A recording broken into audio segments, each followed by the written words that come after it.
teachers who've given up on a student. What did they do for you to not care anymore? And do you know how they turned out? He pushed a girl down a flight of stairs because she wouldn't go out with him. He thought everyone overreacted. She was an athlete prior to the incident. She had 4 spinal surgeries and will never regain full mobility and will always have some pain. He was completely unrepentant and felt completely justified because she had rejected his advances. He was an asshole. He was an asshole prior to this incident, but this was the event that pushed me over the edge from "you're a jerk, but I'm going to try and help you learn something" to "fuck you and fail." I didn't intentionally fail him. He was able to accomplish that with alarming ease all by himself. It was a college student. She had a lot promise, but was really lazy, I think. I explained plagiarism the first day of class. Covered it again before their first paper was due. A few people still submitted plagiarized works. You can tell it was mostly because they don't understand citing and it wasn't malicious. I review it again, and things are great. Other than this one girl. She submits her second assignment and it's worse than the first. She asks how I know. Well, it was obvious, because her writing was okay, but the plagiarized bits were great. So I Google those bits and easily find the originals. Third assignment, does it again. I have to escalate. I offered her one-on-one help. I reminded her prior. I pointed her to resources. I suggested she attend a writing clinic. She just kept trying to make the plagiarized bits sound more like her than somebody else. I had to fail her. She appealed. I submitted everything about the situation. She lost her appeal. There comes a point in every single year when I have to give up on a student or students. It's the 4th quarter and I have tried every single thing I can think of and more to inspire or help them, and they refuse. I have to let them go. I have to shift my focus on the other 130 plus kids who are still working. The thing is that I do care. Very much. I never stop caring. I carry those few failures around in my heart year after year. Long after I forget the names of the thousands of students I have succeeded with, I can tell you everything about the ones I lost. I have given up on one student, and it was when it began to impact on the learning of the rest of the class. This kid was a behavioral nightmare. I worked with the headmaster to get him anger management referrals, mental health evaluations, involved social services to see what was going on at home, etc. His family wasn't on board and accused me of just not being nice enough to him.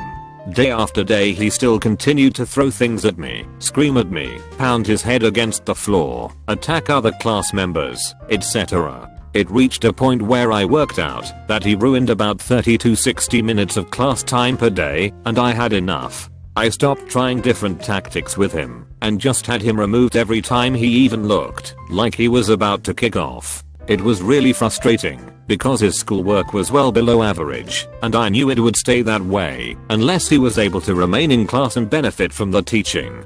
It still bothers me that I wasn't able to reach him. I don't think he was a lost cause, but I don't really think any 9-year-old is a lost cause. I think it was just more than I could deal with at that time. As for how he turned out, I don't know. He switched schools the next year. It was his first and only year at my school, so I imagine he jumps around a lot. I care, but sometimes it isn't the best use of my time. I could neglect 149 students to provide that one student with all the tutoring and home contacts and extra help, and chances are she will still fail the class and get suspended for fighting because she doesn't yet want to get help and won't use it. Or I could give my best to all of my students, sadly accept that this student isn't yet interested in help, and try to let her know that when she wants it, I'll be available. At the beginning of the school year, I was told I was going to have an emotionally disabled child in my 5th grade class. The labeling of kids bothered me a lot, but this one really took the cake and he greatly upset me. As I got to know him, I found the problem to be anger due to a lack of structure and commitment from those around him. His dad abused his mom early in his life, then dad left not long after.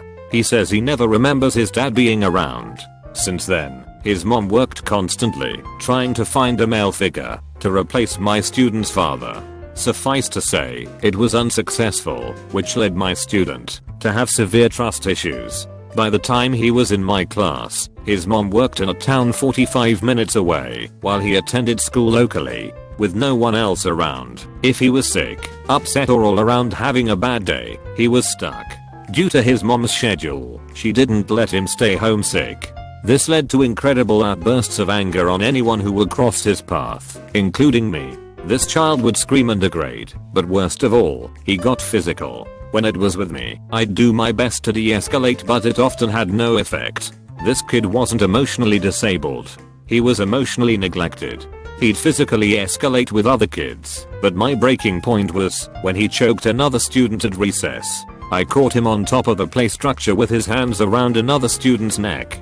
The other student was deep red from oxygen deprivation and fear. The kicker was that this kid was his only friend at school. Soon thereafter, I had a conference with the mom. Threatening expulsion was the only way to her in, and she explained to me that I wasn't doing enough to discipline the other kids to keep her son calm. I gave my resignation notice days later and left within a month. I don't know how he turned out. Thinking about it makes me sad, truthfully.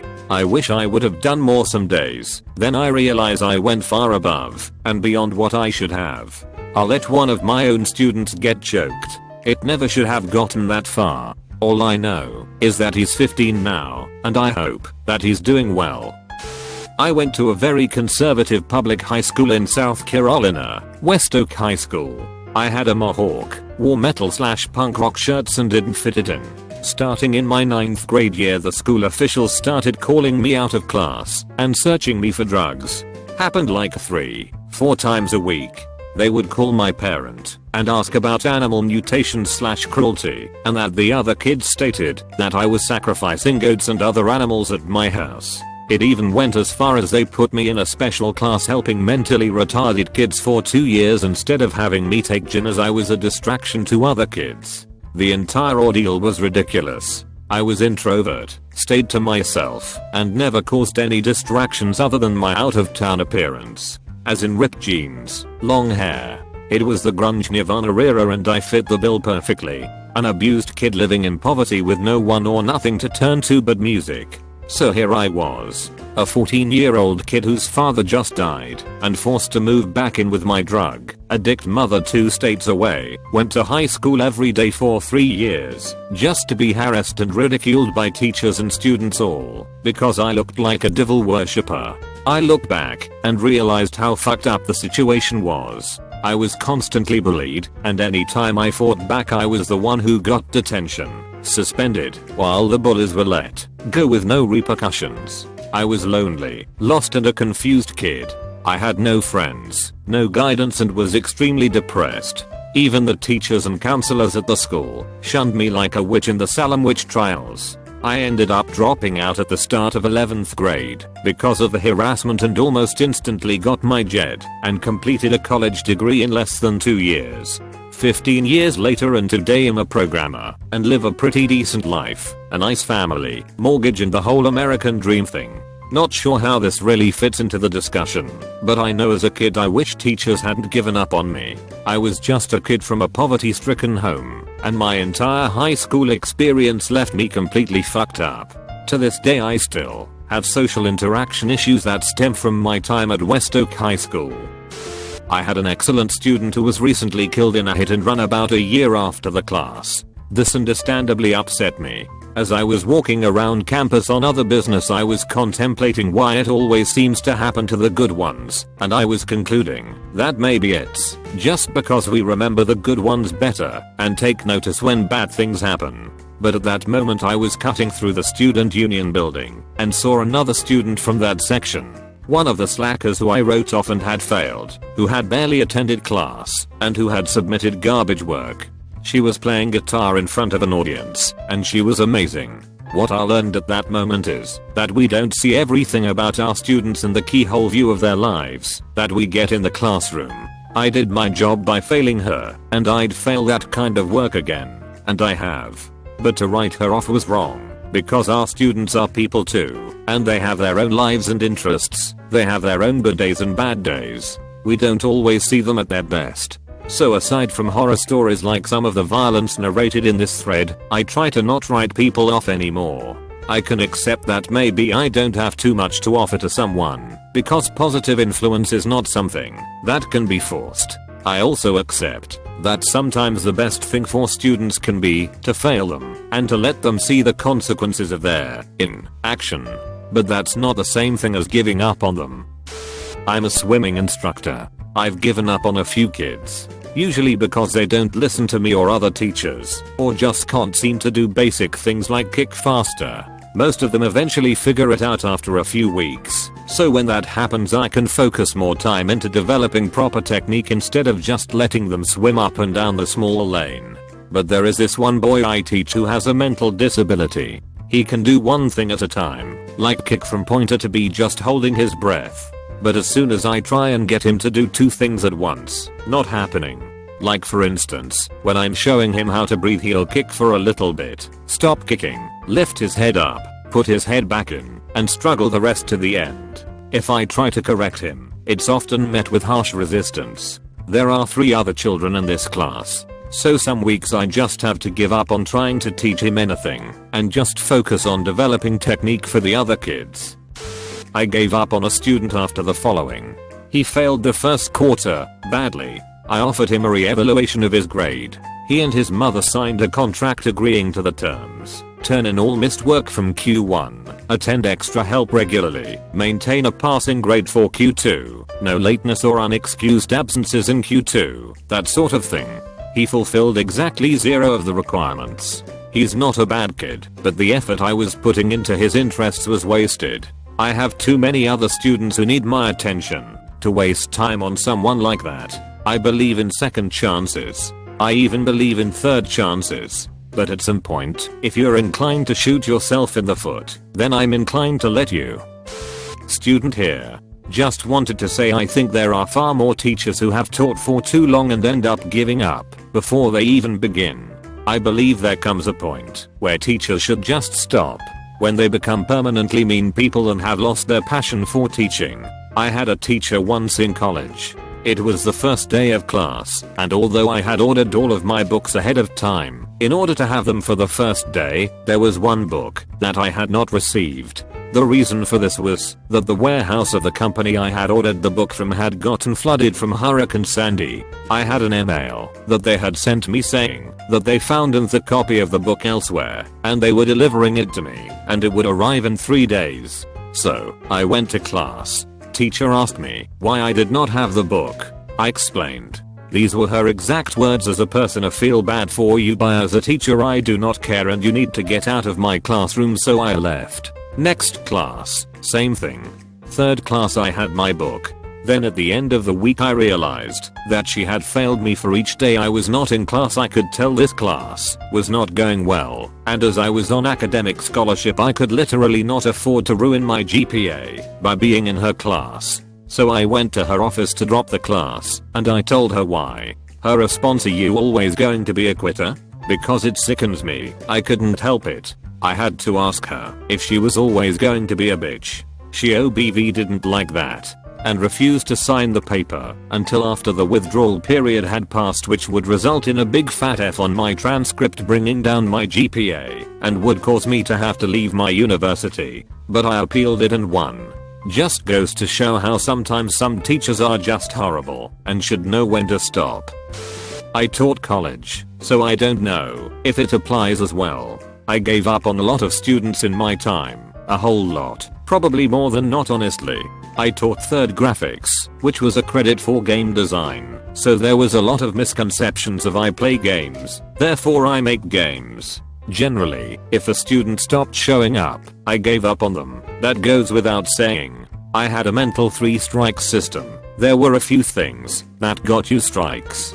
Trying to outsmart the instructor for a free good grade. Shit like turning in empty files hoping I don't actually grade shit. Turning in past projects, or straight up cheating. The good old fashioned I was in class, you must not have seen me, when attendance comes into play. State college. Can't pass if you miss too much school. Fucking around in class, and complaining about my teaching skills. Your shit face was on Facebook during the lecture. I warned you it was important. You then went right back to Facebook. You're lost a quid. Lack of motivation.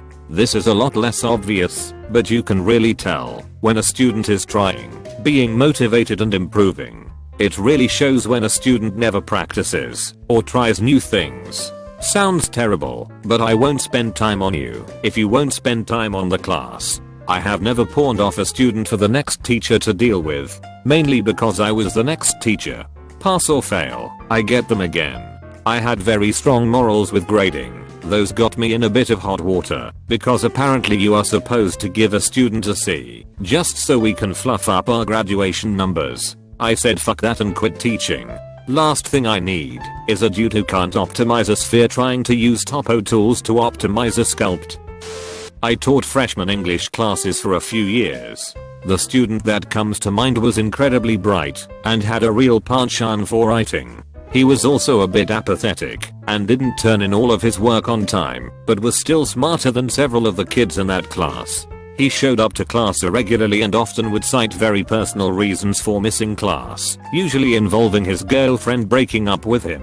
I remember once sitting him down and having a very in-depth conversation about his life, including his mental health issues. The thing that really struck me was how he was surprised I even gave a shit about him or his life. For me, I just saw a troubled kid who had a lot of potential. When he left class I truly believed he'd turn it around and make up his missed work and show up every day. He showed up a couple more times and didn't come back. I sometimes regret not reaching out to him again, but I had other students to worry about and I already felt like I'd done enough at the time. I do wonder about him sometimes and what he's up to. Worked for the first time as a learning support assistant at a high school last year, and one of the first kids I worked was a year 7 kid and his whole attitude was just so horrible. He was such a control freak and simply would not compromise for anything. He was incredibly rude to me, and since this was my first job in a school, almost every lesson with him was a horrible experience. Plus he also hit his girlfriend, though I'm not sure why. In the end I just gave up, which was a shame, because he was a smart kid. The other assistants had similar issues with him, and they kinda gave up too. One actually said, if he were her son, she would have strangled him at birth, and she had a lot more experience working with difficult kids.